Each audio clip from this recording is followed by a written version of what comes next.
I once thought I was an abandoned orphan until I discovered that I hybrid, carrying the blood of both werewolves and vampires. My existence is seen as a curse, but in this struggle for identity, I found my true strength. Chapter 19. I'm sorry. The growls rumbled through the air as if it was one with it. All my senses to shut down at that moment. I'm not sure why, but my body just refused to listen to my mind. My body was aching to move, just that overwhelming feeling to run away from the danger. But my mind was drawn to a blank, and nothing seemed to process through it properly. My breathing raced and it felt as if my head was going to break in two. One thought filled my mind. Blood. I stumbled to the ground on my knees as the smell flowed through my nostrils and the awful stench pounded in my mind. It was as if I was having an unbearable migraine, and if anyone's had one before, you'll know what it's like. I gripped my hair and pushed my ears down, hoping to get rid of the constant pounding and ringing. Yet it never seemed to stop. I stared down at the grass, the whole thing looking like a big mush of brown and green. I could smell it all around me as the open field stared me in the face. I couldn't see anything or anyone that could lead to the result of all this stench of blood as it coursed deep through my veins, and the thirsty hunger for it grew till it was practically unbearable. I held my throat, my body suddenly going into a coughing fit as if no air could make its way into my lungs. With one hand on the ground as it kept me propped up so I didn't fall into the mud and grass. My ears twitched and I suddenly sensed someone very close, as if they stood in front of my shaking form. Slowly glancing up, I saw the figure of a blonde wolf. But blonde wasn't the only color spotted on his fur. Along his muzzle, across his face, over his chest and pounded into his poles was the awful dark red color of fresh blood dripping down his blonde fur. I leapt forward, my mind in a bloodthirsty craze, as I latched my fangs through his fur and into his throat. The wolf was shocked by my actions and stumbled back, shaking his head left and right, using his claws and attempting to claw me off. But I held on so strongly that as he shook me about, I barely even moved from my original place, latched onto his throat. His blood was ripe yet blunt at the same time, an odd taste compared to my first feast of bloodbacker. His old pack house. The thought made the once delicious blood turn sour, and I unlatched myself fast, my brain not being able to handle the thoughts of our past actions. The wolf whimpered as his once powerful demeanor lost in seconds due to the fact that I had practically drained at least 50% of the blood out of his body. Only when my mind returned to me from its dazed state did I see that this wolf was actually my agent extraordinaire, Madeline Milby.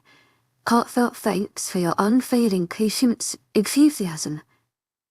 The mark on her neck signaling that she was indeed marked by her mate and that a man looking out for her. The thought made me tense. All I really knew about mates was how they were destined to be with each other, and asked the female that they were inseparable, which most likely meant her mate either was nearby or was with her the whole time. My questions were answered once a brown wolf ran through the tree line of the forest, making a straight line for his mate's shaking form. As he drew closer, his gaze flickered up to me and how I lay next to his mate, with most likely blood staining my face and chest. He slowly drew closer, growling all the while signaling for me to back off, which I slowly did, crawling on all fours backwards so he didn't see me as a threat. My ears were flat against my head, my tail in between my legs. I was truly a coward in this moment. The wolf, after finding my distance from him and his mate, which was basically my boots completely underwater, was suitable enough, he walked around to face her and her faded eyes, nudging her muzzle with his, trying to get a reaction. She didn't move. But after a good 20 seconds she did react, a slight lick on his nose, and the brown wolf's stance from suddenly relaxed and he became dazed and sighed happily. "I'm sorry," I mumbled lowly, knowing that they would most likely hear me. The brown wolf turned to me, his eyes blazing as hatred coursed through them, but he found my apology suitable enough as he returned his gaze to his hurt mate. I sniffed the air once, checking to see if any intruders or enemies were nearby. But while doing so I realized that this mated couple were actually rogues and seemed to have been for quite some time. "I can get some help if you like. I'm in charge of a rogue pack and you may join if you wish," I asked, slowly making sure that the wolf in his still raged form didn't take me as a threat. He glanced to me once more, his eyes still blazing with anger that no one could soothe. I could tell he was going to reject my offer if it wasn't for the slight whimper that came from the blonde and blood-soaked wolf. He looked back at his mate watching her slowly dying form and nodded to me once, even though it probably killed him to do so. "I'm guessing you want to carry her." The man answered my question by slowly shifting back, his brown fur turning into brown hair, his golden eyes turning into a dark brown, and his once sharp fangs turned into a perfect set of teeth. The only thing bad about this situation was the fact he had no clothes on at all, and he returned to his human form completely without clothes. He was covered in cuts and bruises, blood dripping out of some of his cuts, but it wasn't as bad as his mate's wounds, as he was healing quite fast. He kind of looked at me as if asking if I had any clothes. I thought for a while. Looking around, I came to the realization that there were no clothes nearby.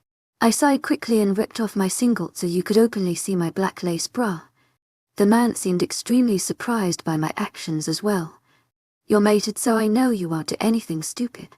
I threw the singlet his way, which he caught it easily. "Thanks," he mumbled as he tied it around his waist like a skirt-like construction. The girl suddenly shifted, her bruises and cuts easily seen. It was her blood. She hadn't attacked someone, she had been attacked. My assumption was that he told her to run so she could live and he would fight everyone off. Sadly, she ran into me. "Let's go. I'll get some help and you can leave after." I told him and immediately began to walk away, only in my combat boots, black skinny jeans and a black lace bra on my arms, trying to cover as much of my chest as possible. We walked slowly for a while, exiting the field and entering the field, and any dangers being sensed by either of us as we slowly made our journey to the hideout. "When we get back, I need a medical staff on hand for one female and one male." I tried to say it as fast as possible to Nathan, hoping that he doesn't ask too many questions. "What, why?" I visibly flinched, getting a strange look from the guy following me, his arms still wrapped protectively around the girl. I waved him off and he returned his gaze to young blonde, her soft black eyelashes landing on her cheeks, casting a soft shadow. Her once pink lips a shade paler from me draining the blood out of her. I accidentally injured a she-wolf. I could feel Nathan's acceptance straight after that. He knew I felt guilty from hurting an innocent she-wolf, and I'm glad he didn't say anything after. I sighed out of exhaustion and guilt, but still kept walking. "Can I ask something?" The guy behind me questioned, and I turned me, my tail shaking along with me as I walked while I gazed at the young man. He had a skinny yet strong build, his hair a dark brown, his eyes the same color. He was all right looking, but I knew he had a mate, so even if I wanted to act upon my attraction to him, he would probably kill me for disrespecting his mate. "To my agent extraordinaire, Marilyn Noble, heartfelt thanks for your unfailing patience, enthusiasm." "What are you?" he asked, and I immediately knew what he was referring to. "Hybrid between werewolf and vampire." "Lucky, aren't I?" I exclaimed sarcastically, the feeling of guilt I felt for the young girl returning. "I'm still sorry about that." I mumbled to him, knowing he would hear, but I was still too shy to look him in the face after I did, knowing I would see that blazing rage in his eyes all over again. At least she is getting help, and that's all that matters. I nodded my head, still not looking at him, my ears preferring to listen to the crunch of dry leaves and grass under my feet. "Do you have a ma? Don't want to talk about it." I cut him off immediately, most likely realizing I was rejected by my mate, who was meant to be the one person who was meant to love me, just for being different. "Ayan Punzexd." No words were exchanged after that, a brief moment of silence before he spoke again. "Why do you have it hard to that?" said S relentless. I sighed, internally starting to get annoyed by this guy's stupid small talk. It helps me to keep going after what my old pack did to me. "Is that where the scars on your back are from? Pure silver whips hurt like a bitch." I explained to him, no emotion managing to get into my voice, but when I spoke about past events I could remember all the details as if it was a new movie. The tension in the air was thick after I said that, and I was glad he left the silence so we could continue our walk. The trees passed by quickly with each passing step we took, with the animals quickly scurrying off out of our way, scared of anything that walked through the forest. The morning sun slowly rose over the trees, signaling the fact we were getting close, and it was almost noon. Even in the sky, the softest and whitest clouds filled the air, and altogether it was a good day, than if it turned out badly for the young girl. I could sense the smell of my pack members drawing closer, and the young man behind me brought the girl closer to his chest. The trees to the cliff cleared up and the hideout was easily visible. The familiar grey rocks, fallen trees and small shrubs all making me feel at home instantly. The guy behind me who still held the girl like she was the most precious thing in his life even gaped at the sight of it. "I'm guessing you like it." I chuckled softly to him, a smile on my lips. He turned to me, his eyes still containing that hate, but I was glad he wasn't letting it show. "If it makes it better, I'll be happy." I smiled softly to that. To have a mate around you to always protect you sounds amazing. Have that one person you would always rely on when you're in trouble or if you need help. "Come with me to the pack hospital. It isn't much, but I'll see what I can do." I began to run, thankful that the guilt I'm feeling right now can be finally pushed aside knowing that she's getting help. My arms were still wrapped around my chest as I ran through the highly populated hallways, people watching as their half without clothes alpha, a half without clothes man, and a without clothes dying woman ran through the hallways racing to the infirmary. I bursted through the first surgery room I found. Thankfully enough is the room that was pre-made for us. "Put her on the bed," one of the nurses yelled, taking in the young frail girl's dying form. I watched the whole scene unravel. The one thing sticking in my mind was the fact that during the whole thing and how the doctors and nurses were poking and prodding the young girl, screaming at each other what they were going to do next. The brown-haired man, even though he was still without clothes, never left her side for a moment, keeping a firm grip on her limp hand. The sight made me emotional thinking about the time I spent with him. I left the room silently, running down the grey walls, my combat boots still making a large clanking sound as I ran across the concrete, hoping I run into no one. I knew the young girl was going to be fine, and thankfully, she almost likely left the situation with minimal hate from me. I walked into my little bedroom, immediately stripping out of my disgusting clothes, my dagger making a large clanking noise on the ground as I did. I kicked my clothes to the side so it was just a bunch pressed up against the wall, leaving me in my bra and panties. I jumped into bed, the warm covers and familiar crappy pillows and mattress filling me with a warm feeling. So I laid there crying soft tears for the man that rejected, hated, and abandoned me. Chapter 20, sharing secrets. My tears were running out. I felt the urge to cry, but I was just so empty that even if I wanted to, or even if I tried to, no tears would manage to escape my eyes. I just felt like a waste of space, an empty shell in a world that I shouldn't have come to. I wrapped my arms around my body under the covers, tucking my tail in between my legs and bringing them close so I was just a ball. My ears were pressed close to my head and my hair lapped around my face and around my body. I was trying so hard to keep myself from breaking this past few days. But the fact was, most werewolves can't live without their mate. The reject, or as I've called it, usually survived when they reject their mates, and it was their decision to do so. The reject, a new word, sorry if it makes no sense. XD, who is pushed away from their mate usually doesn't survive. The fact being, their wolf hasn't warmed up to the idea yet of living their life without their mate, while the rejecter is perfectly fine, not being affected by the broken bond. Has anyone ever tried so hard to make sure that something or someone never breaks, but in the process you use all your strength, and all your weaknesses are revealed? That even when you put sticky tape on the crack or telling the person they would be fine, your efforts turn to shit and they end up shattering anyway. That is me right now. I'm broken.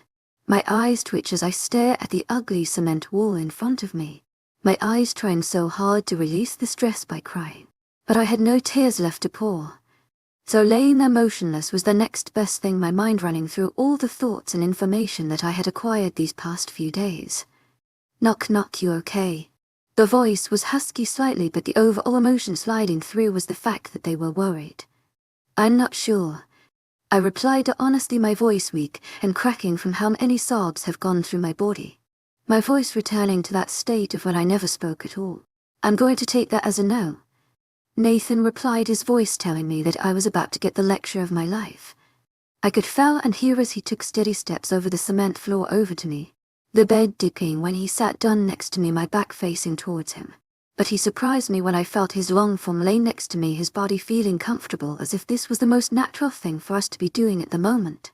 He cradled my curled up form with his toned yet limber arms and made it so I was now facing him, my head placed on his chest and one arm over his waist as he ran a steady arm up and down my back.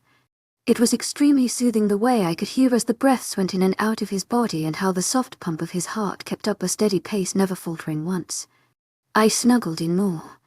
"So what's on your mind?" And I swear to God, if you're one of those people that say nothing, I'm going to personally punch your boobs." His question and statement made a soft chuckle to rumble through my chest and a soft smile to play on my face. "There's a smile," he mumbled to himself as he gazed down at me. "What should I say to you? So I don't get punched in the boob?" I laughed softly as I whispered the words my throat sore from the hours of crying I just had. "The truth about what's on your mind." He uses his arm that's already wrapped around my back and pushes me slightly closer to him. I didn't mind. I kept silent. I didn't want to trouble him about my past and how I felt guilty for myself, and how I felt that I'm just a piece of trash that nobody even wanted, and how Ash hated me so much for what I am and my past that he ended up rejecting me. Nathan deserved that on his conscience. Secret for a secret. Nathan asked out of the blue, probably at the expression on my face of pure horror. I didn't want to tell him about my past. "Nathan, I don't want. I'll tell you about my past and you tell me about yours. You aren't the only one that has a shitty past." Nathan gave me a comforting smile, his sparkling green eyes so inviting and comforting that my body could barely resist the urge to nod to his command. "Okay," I mumbled softly, my mind still not agreeing with my body's actions. "Perfect," Nathan said under his breath. "Okay. I used to be a part of the pack called Wolf Calling, and my family was ranked as warriors, so naturally I was supposed to live up to that status as well. My parents wanting nothing better for me." His eyes held hurt and pain, and I knew that the next part won't be as enjoyable as the first. A packet actors. To this day no one knew who it was. But in that battle I was forced to help my pack fight. I stayed close to my parents. Each time I would make a clumsy mistake, they would be able to quickly help me before I ended up with my throat slit. I watched as my mother jumped into action as I was suddenly attacked from behind. I didn't even realize till I had turned around that my mother, in her protective rage, had even thrown her throat in front of the beast. She was dead as soon as the crack resounded through the air. I literally gasped as I heard that. I never truly had proper parents, but I did have some of the own gazer who were the closest thing to it. My father's tortured cry resounded off in the battlefield, soon the sound being turned into that of a large whimper and gurgle as blood his throat. Then another crack went through the air and I knew both of my parents were finally finished off and killed. The battle finished soon after my parents, just another couple of bodies that were thrown onto a blazing bonfire. Their once lively and healthy bodies now just a bunch of ash on the ground.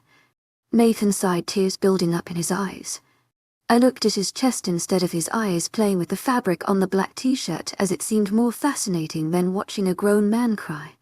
"You don't have to say any I need to finish my story, Ava. I haven't talked about it in years." Nathan had a firm yet emotional as tone as he attempted to not let any feelings of his past slip its way into his throat. I was only 17 at the time and soon to find my mate, and I couldn't be more happier to get my mind of my parents' deaths. I found her soon enough. Her name, Jessamine. It was a weird name, and yet I still found her the most stunning and gorgeous girl in the world, and I was soon very much wrapped around her little finger. His eyes burned with rage, and it honestly intimidated me quite a lot to see that burning fire. We had known each other for about a month, and I held back on the mating as she claimed that she wasn't ready for that. But soon enough I came back from work one day to find her screwing a human. Nathan used stare quotations on the word human, his voice mocking and his eyes showing the same emotion. They had apparently been dating for a couple of years now, and she still felt strongly for him. I flipped out. He took in a deep breath and exhaled out slowly. I killed that pathetic human as soon as he decided to say that she was better off with him. She ended up kicking me out, and I trashed the pack house, harming a couple of other warriors. The alpha kicked me out as soon as he found me beating his beta to a pulp, and I ran away, never turning back and never once searching for my bitch of a mate Jessamine. Nathan sighed at the end, attempting to keep his emotions in check, but I can see as it's difficult to do so. Then I ended up here, the alpha giving me the beta position from my now ruthless nature. Then you came along, and I'm glad you did. He smiled softly down at me, and I did the same. Hugging him closer to me, the feeling of safety he provides helping me feel better. "Do you want to tell me your past now?"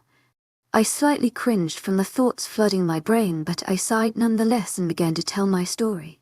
When I was born, I actually had my tail and my ears.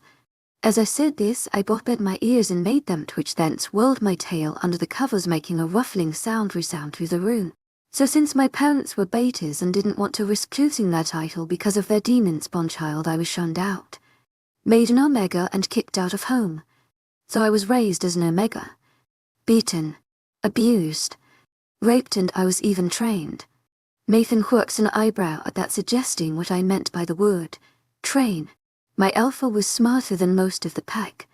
His idea about me that a weird mutation thing like myself must have some sort of power or ability, since this has never been recorded before. Now I know it was because I'm part vampire and werewolf. So he trained me to help him. I didn't want to speak the next word, scared that Nathan wouldn't accept me for it. Why did he train you? Nathan asked, his eyes already showing that he had a pretty good idea of the answer. But in my afraid and broken state, I looked at his chest, hoping I don't have to look into his eyes when I spoke the words. To my agent extraordinaire, Madeleine Nobel, heartfelt thanks for your unfailing patience, enthusiasm. My voice broke. I gripped the material of his top in my fist as a sob tried to get its way past my lips. The silence in the room was cruel to my ears. The sound of absolutely nothing going on around me made me feel so vulnerable. Like all those memories where nothing in the room would be heard except my raspy breathing or screams of agony. Those walls of stone and whips of pure silver were detailed in my mind, and that man's cackle was ringing in my ears, the noise bringing me distress and anxiety that I couldn't even comprehend. A voice called out to me, but I already felt too far gone. I heard it again, but it seemed to be getting closer. The black dots in my vision seemed to grow darker every second, and no air went into my lungs. The feeling as if I was being dunked underwater, with slimy tentacles of seaweed making sure that I never reached the water's surface again. To my agent extraordinaire, Madeleine Nobel, heartfelt thanks for your unfailing patience, enthusiasm. I heard a scream and I lurched forward, throwing my arms around myself in a fit of fear and stress. Come her princess. I was good, you can't do this to me again. Make sure to make it as bloody as possible. Don't do it, Aiden. Scream all you like, darling, no one has the balls to stand up for a creature like you. Aiden. I screamed all around me as the feeling of that familiar silver whip struck my back countless times. That cold metal feeling around my wrist sat into the familiar shakes of chains as I tried to get out of its hold. Ava, that familiar voice screeched, and I stopped altogether. The room came back to me. The concert halls. My ugly dresser. That oak door leading to the bathroom. The ugly bed. The man looking at me worriedly in my bed. Nathan was looking at me with pure horror, and I watched as a single strip of bright red blood ran down his once gorgeous face. Over his eye. Down his cheek. Next to his lips, and finally dripping onto his blue shirt. It's just a memory, Ava. Nathan tried to reason, but I sprinted out of bed into my bathroom, locking the door behind me as I collapsed onto the ground in a fit of sobs. The loud bangs on the door shook my brain in the room, my ears screaming in agony at the sound of the loud hits, with my tail as stiff as a board between my legs. Ivor, whatever you do, don't look in the mirror. Despite my curiosity, my sobs slowly stopping as my ears went to hear if the noise was as bad. Quiet. Nothing was happening around me at all. It was so quiet. I looked down at the pale white tiles, slight dirt building up in the grout, with the ends of my black hair as playing across the floor's tiles. I got up off the floor, aware that I was still in my bra and panties, my mind buzzing with thoughts as Nathan's words ran through my mind over and over. Whatever you do, don't look in the mirror. Do you know that saying that curiosity killed the cat? I understand fully what that meant. As I glanced at the mirror, I watched my eyes that seemed to attract more attention over everything. My usual grey eye that seemed to swim with beauty and power, even if it was such a dull colour in real life that if it was in someone's eyes was rare and apparently beautiful. But in the other, my other eye, which contained the scratch from which I got from Ash, was a sickly red. The same colour of the blood that had sucked out of the young girl's body, the same blood I watched spill all over the floor as I killed countless people. One eye was a gorgeous grey, the other one a crimson red. It was a mutation like no other. And I felt disgusted, but I was just as mutated as I was before. I was a killer and a demon. Chapter 21. You're not a monster. Not an angel, but a girl who is different. After I watched myself in the mirror, I completely blanked out the time I spent with Nathan moments ago, just completely gone in an instant. Nothing comprehended with me, and apparently it took around 3 days to final come to. Apparently it was Jenny who had donated a full bag of blood and asked them to feed it to me to see if I would wake up. Apparently Jenny's blood was the one thing that took me out of my trance, making me fully awake and then feeling stronger. After that I got an earful from both Jenny and Nathan about how even if I don't like I was supposed to drink blood on a regular basis so stuff like this wouldn't happen again. While listening, my whole body was full forward with the idea. That image of drinking the blood and making it so I became stronger was very appealing to my body, but it was just my mind and the way I thought that made the idea seem disgusting and off-putting. Drinking the blood of my enemies and friends was just so cruel and wrong for me. The images of blood-soaked floors and exposed making me feel nauseous as that overcoming anxiety and fear of how I truly was a monster coming back to haunt me. I'm not doing it, I said finally as I laid in the hospital bay in still only my bra and panties. Jenny and Nathan were still in the room, glares and worried expressions the only thing on their faces. I still kept to myself, hating the way I looked with that red, a little scar running down it. I was right now curled up in a ball on the bed, sitting up a thin sheet over the top of me so Jenny nor Nath and get a sight of me in only my underwear. I know you hate it, but goddamn it, Ava. If you don't do this you will ultimately kill yourself and destroy this pack since there isn't a proper leader. Nathan screamed out yet again, a fist pounding its way into the wall. My ears twitched with the noise, my tail motionless. My hair kept falling on my face and I only moved the hair that fell on the right side, leaving the hair that covered the left since that was the eye that had overcome with the color of that sickly red. I'll hand the alpha position over to you. You would be better at it anyway and Jenny could even become the beta. Nathan looked at me as if to say, you even do that I will destroy everything you love, but Jenny only looked at me with a broken gaze torn between what was most likely best for me or what was best for this pack. I can understand why she is so torn. The protector role that had been placed in me and her probably making it so difficult to speak up in a situation like this. She is my protector as I am to her. We are both meant to be there for each other in the roughest and best of times, making sure that we both stay safe and unharmed. She understood what I had been through. Apparently her family hated her as well, being a werewolf shifter in an all-human family. It was rare for something like this to happen, but not impossible. She was apparently already hated in her family, which were human even when they thought she was human, but then when she shifted they all claimed that she was a demon. Her mother screamed at her. Her sister beat her. Her brother turned a blind eye. And finally her father kicked her out, so she was left a defenseless 10-year-old in the middle of a world that she didn't understand. She guessed most of the things that happened to me and Nathan told her some other details, him realizing that we were each other's protectors and meant to be there for each other. Even that couple that had been saved from the woods was now healing up nicely and they were planning on staying if it meant the young female wolf's protection. I happy to make up for my mistakes and hurting that man-mate. Ava, Jenny spoke softly and I turned to her slightly, making sure to keep my red hidden from everyone. I think we should just get this attack over with and figure out what to do after that so we all know that everyone was safe. Looking at Jenny I could see as she was so torn on what to do and her mind was jumbled and all over the place. But I want you to stay healthy until the attack is over. Please. Jenny broke into tears halfway through her small speech, her usual rants becoming pleas as she realized I wasn't listening to a word of it. I gestured for Jenny to come over to the bed and I laid down so she could lay next to me. Jenny came over, sliding herself onto the old bed as she snuggled up against me, soft sobs shaking her small form. I kissed the back of her head as I rubbed up and down the length of her body.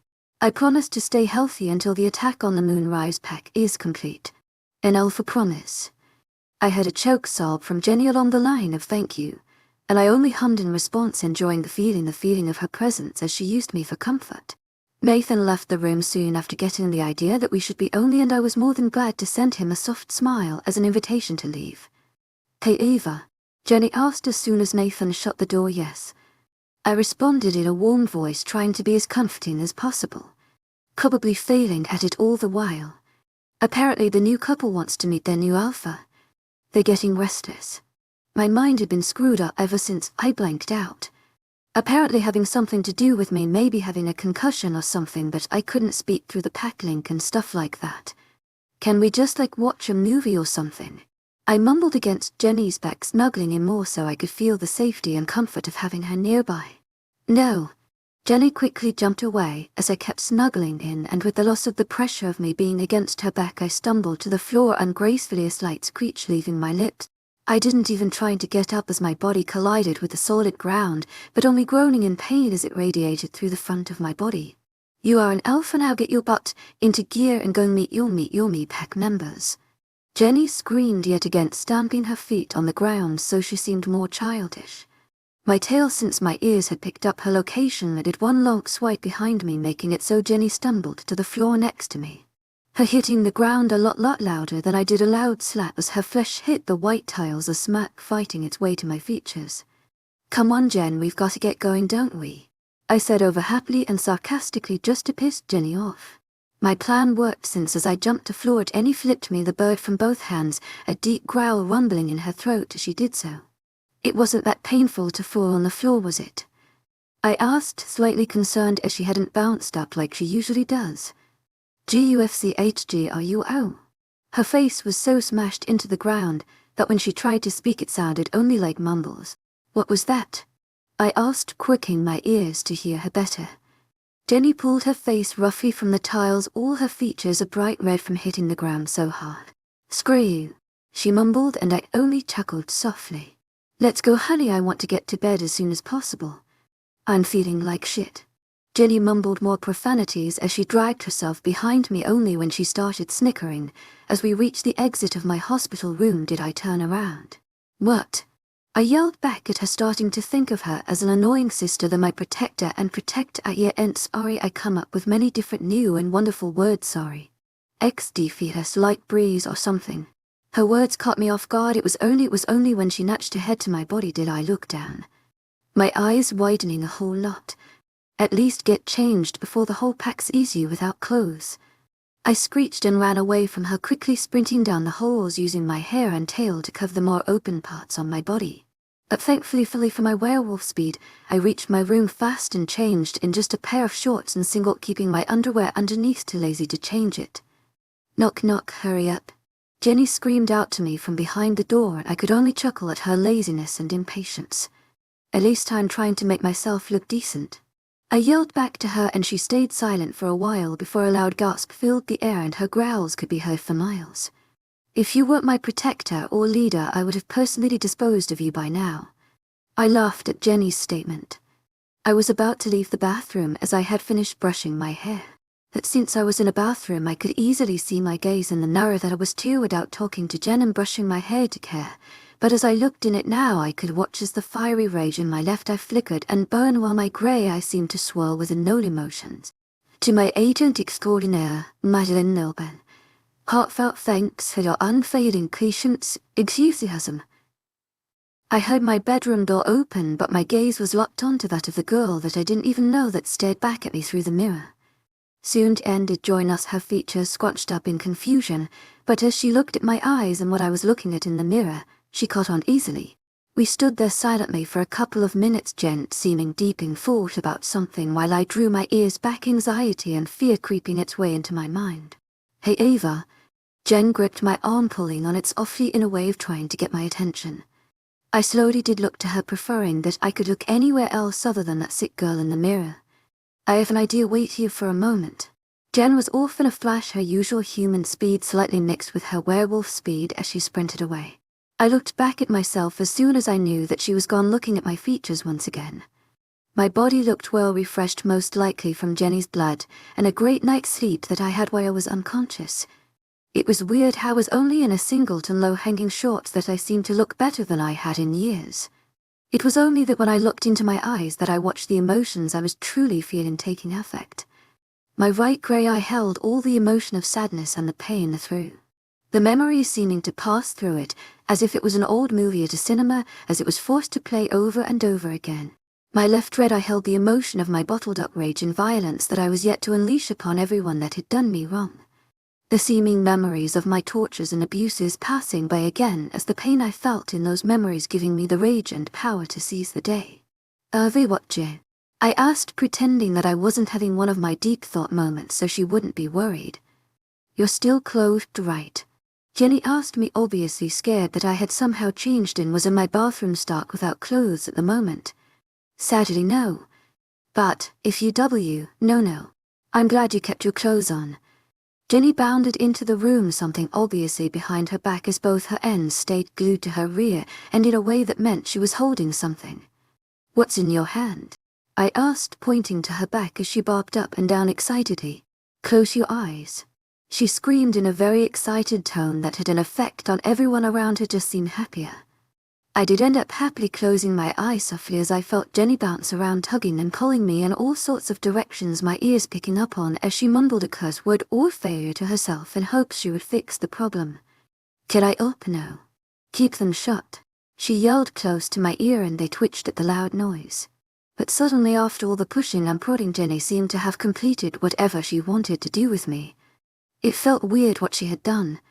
It was as if there was this new pressure added to my head that seemed painful yet pleasurable at the same time. I ripped my eyes open, naturally looking into the mirror to see what Jen had done. I smiled the brightest smile I had in years, and tears welled up in my eyes. Covering my left eye and some of that 6-car crossing over my face was a black-eyed child that had a unique white moon placed over it. The detail and beauty of it seeming unreal for all this work to be put into an eye jar. My grandfather lost his eye in battle and my grandmother made this for him. Grandfather gave it to me as a way to remember him. But now I can always remember him in you, as you showed the same amazing strength and kindness he once did. Jenny seemed awfully proud of herself, a smile placed on her soft pink lips and her brown eyes filling with joy. I gave her a raised eyebrow. What battle was he in? I asked Kinder cautiously as I rethought, but she told me the story not quite adding up. World War I. He was stabbed in the eye apparently, but maybe he lost it in a wolf battle. Explains my genes. But I'll never know, she said Kinder sagely, but I nodded nonetheless. Even if her grandpa's words were a lie or the truth, we may never know, but for the time being I was glad she told me a part of her life that was mostly happy. I smiled back at her, glad that my red eye was gone and I was only left with the grey. I know you think it, Ava, but you're not a monster. Not an angel, but a girl who is different from everyone else. Jenny told me, her eyes telling me she spoke nothing but the truth in her words. I leant down next to her as I pulled her into my embrace, Jenny gladly accepting my hug as the feeling of safety and completion coming over both of us. Thanks, Jen, I told her as I gripped her closer. We knelt hugging for what felt like ages, and only did I suddenly realize that time must have flown by did I softly push Jen off me, her eyes looking up at me as if saying, "Why do we have to move? Let's go meet the newcomers." I whispered to Jenny as I dragged her to her feet and pulled her out of my bedroom, making a straight beeline towards the infirmary in hopes of meeting this new couple that apparently wanted to join my pack. Chapter 20, to meeting the newcomers. I kept my hand firmly in Jenny's as we both walked slowly down the abandoned corridors of the hideout. Jenny asked out of the blue as we began nearing the infirmary part of the hideout. What, Jen? I asked, a slight tone of happiness in my voice as I held her hand, since it made me feel happy and comfortable on the inside. Not in a sexual way. Jenny and Ava will never be together. They are only really close because of the protector bond. A moment of silence passed and I felt as if Jen had forgotten what she was about to say and just yell out in frustration. I forgot. Damn it. But that didn't happen. It shocked me what she said. I'm sacred. She whispered, her voice so quiet it was as if she wasn't even there anymore and she had just faded away and become one with the air and concrete walls of the hallway. I tensed slightly, the thought of Jen being in any type of danger. It was that moment you realize that someone you love was just diagnosed with cancer or her heart condition that you know one day they may leave you. I could feel as my heart skipped a beat at her words. What do you mean? I stopped and knelt on the ground, my voice wavering and anxious with the different thoughts that invaded my brain. I was in front of her, my eyes scanning her appearance to check for steady breathing. My ears checking for her soft heartbeat and steady breathing. That I gave her forehead a light tap with the back of my hand in case if she had a low or high temperature. Jenny was looking at me with an amused expression, her tiny hands pressed against her mouth in a way that was most likely a hope to not let a chuckle pass through. Her eyes were filled with utter humor and glee as she stared down at me, little crinkles forming in the corners of her eyes and forehead as the laughter seemed to reach its breaking point. I gave Jenny a raised eyebrow with a hint of a smirk as I finally realized that she had meant something completely different and hadn't bothered to tell me so. I looked like a complete and utter fool in the hallway. I crossed my arms lazily over my chest and pointed my fluffy ears to the roof in a mock hatred and annoyance stance as I knelt on the floor. That's not very nice, I mumbled.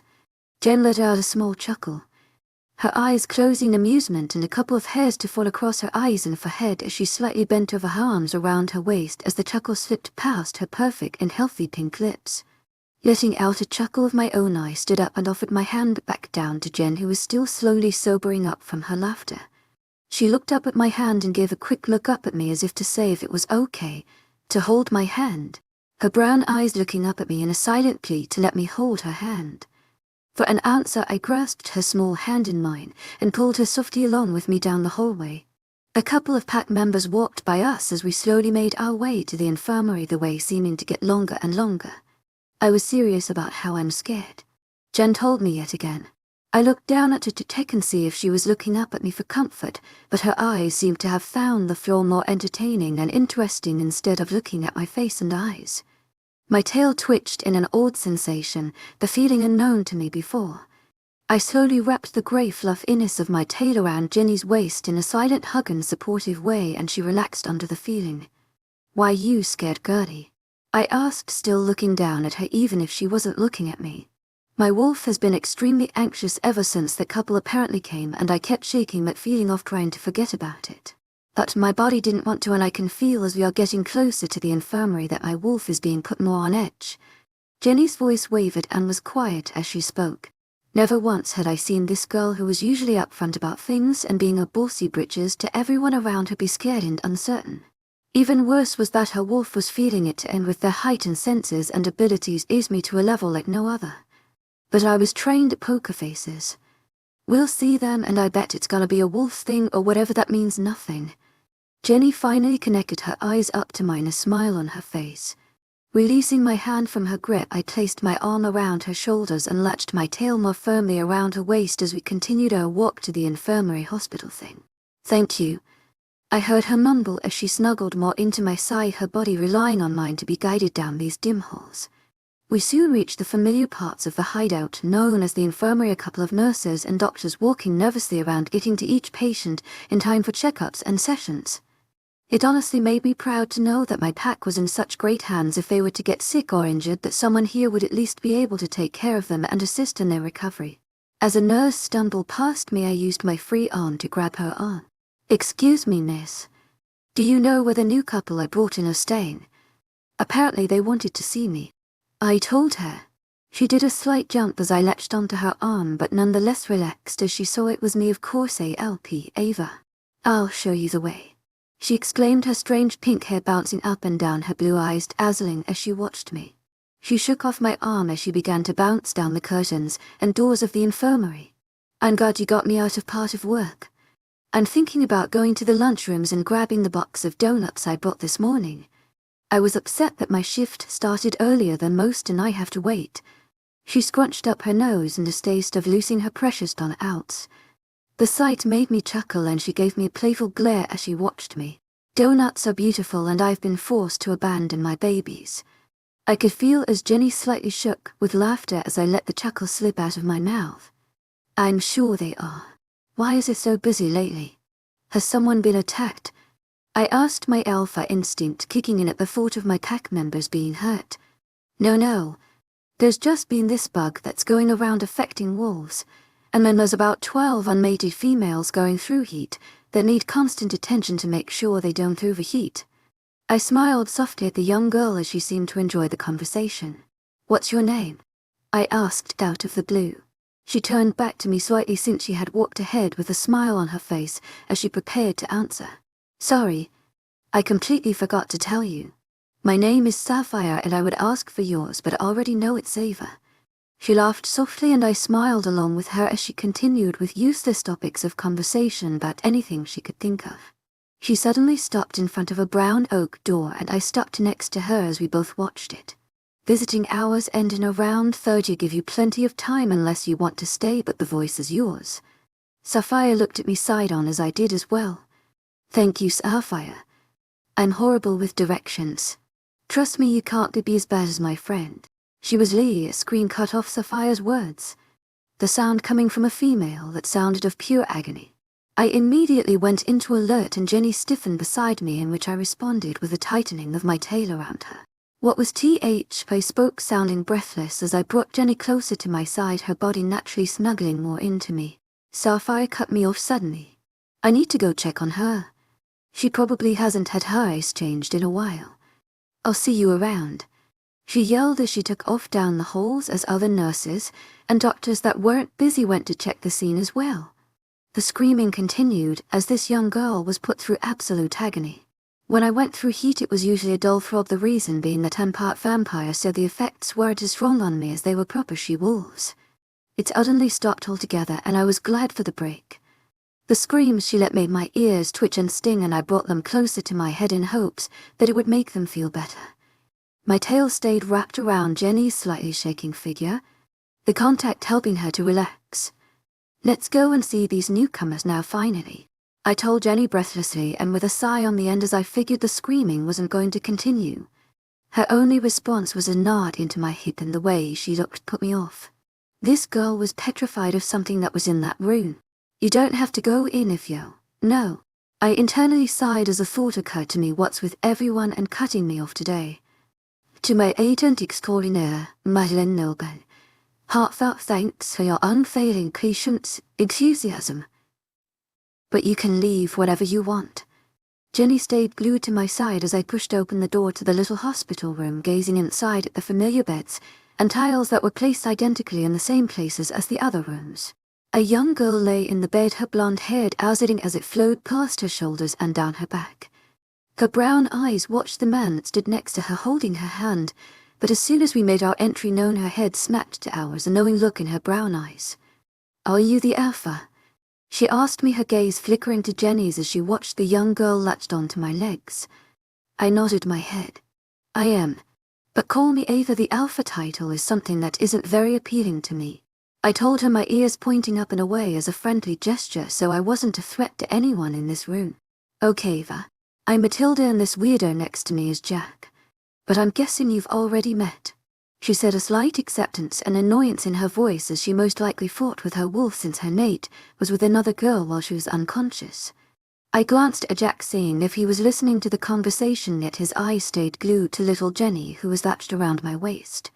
This is Jen, and her protector, I told him as a raging fire burned in his eyes. Get the fuck away from my little sister. Chapter 23 Monster. What Jack had said shivers down my spine. It had my ears and tail twitching in the utmost rage at what he had said and what Jenny had told me. He just didn't care. He watched as I was kicked out and never spoke up.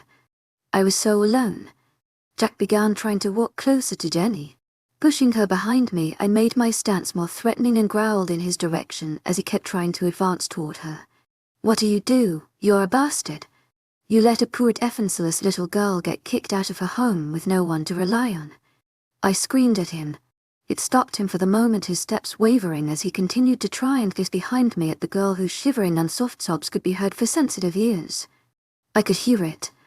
You don't I know what it's like to be alone. I've been alone most of my life, and yet someone here could have still had her back through the rough times. You're worthless for abandoning her. I kept yelling at him, seeming to express all the emotions that Jenny wanted to show yet didn't have the courage to. Her brother was the one person in her family that didn't do anything, which meant that he must have known or hated what their family was doing to her.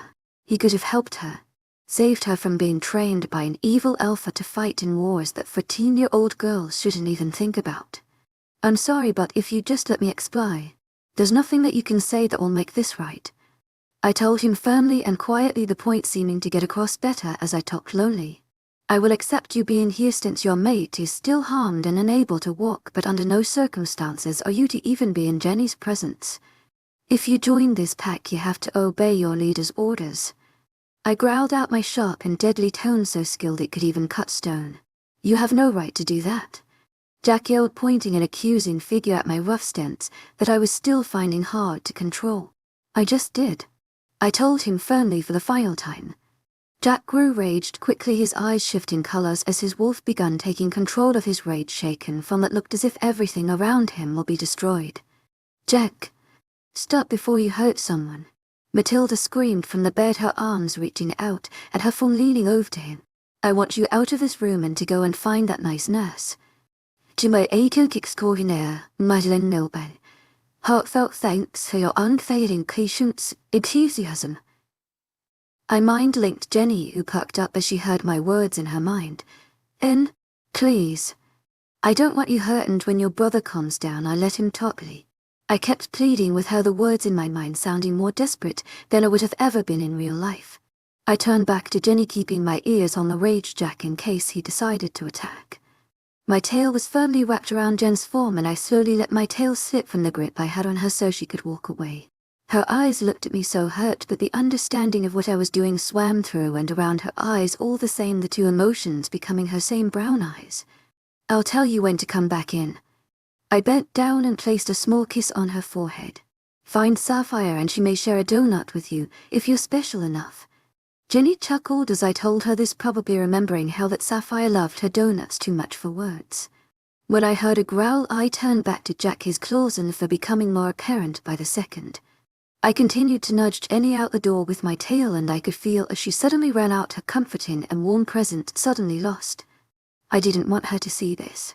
From a hidden pocket of my lacy bra was a tiny silver butterfly knife, which I took out and studied the length of it. My skin cackled and burned with the silver, the pain only a dull throb in my mind. I'm sorry, I told him, and slowly walked closer to Jack's shaking form. As I walked closer, I could feel the multiple scratches and cuts he placed on my body, the blood dripping to the floor. Jack's eyes were bright gold, the power and force behind them like I've never seen before. Finally, when I was close enough and his arms were trying to kill me so fast, it was very impressive. I felt thankful for the pain. But soon enough I got the small butterfly knife and pressed the blade side on his neck so the nasty scare it was going to leave didn't become as visible. His screams filled the room, and his mate's cry of agony as she watched her mate becoming weaker from the silver blade was heartbreaking for me to watch. But I knew I needed to continue so I could listen and talk to Jack's more rational side. Don't hurt him. Matilda screamed, the pain, anger slipping into her tone as she continued to watch. Even as much as it pained me to leave the blade, that I slowly retracted it as I watched his wolf become weaker and his form becoming only human. It was painful for me to hurt an innocent wolf, but the reason I had to was that I couldn't talk to his wolf, and the only thing running through that tiny head was his mate and family. Nothing else mattered to a wolf.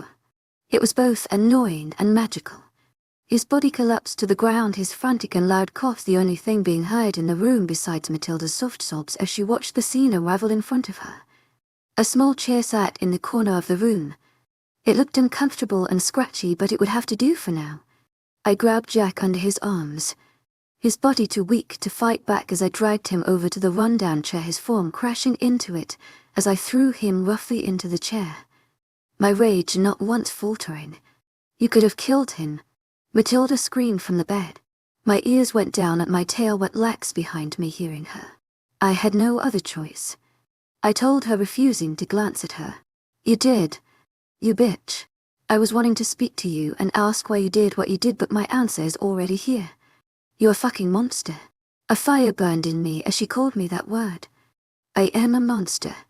I could have maybe gotten Wolfsbane or something and calmed him down. Maybe gotten Matilda to hug him or something.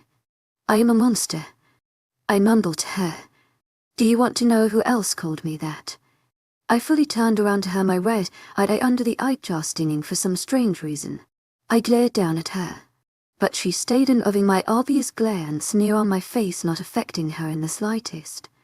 Enlighten me, she asked in a bitchy tone, her arms still crossed over her chest as she stared me down, matching the glare on my face. It's a long list. My parents, my alpha, my sister, my brother, my packmates, my pack members, my mate. Trust me, I already know what I am. I told her, my face a sneer in her direction, the word mate sounding so distasteful in my mouth as foul and found memories of him replayed in my mind. My own mate. I screamed at her, my ears forward in a threatening way, soft growls rumbling from my chest. The one that's meant to protect me and make me feel special rejected me on a bloody battlefield. He saved me, loved me, then fucking abandoned me. I screamed at her. My response obviously surprised her. The way her eyes visibly widened and the way her mouth kept opening and shutting as she tried to think of a clever response. She could think of nothing. "I'm sorry I'm a lifeless bitch who spent half her life mute. I just wasn't lucky enough to be loved like any other normal person. When Jack wakes up I want both of you off my territory. I'll kill you if I see you again." Like that I left the room, my eyes stinging, ears twitching, tail shaking with rage as an untamed fire continued its destruction on my soul.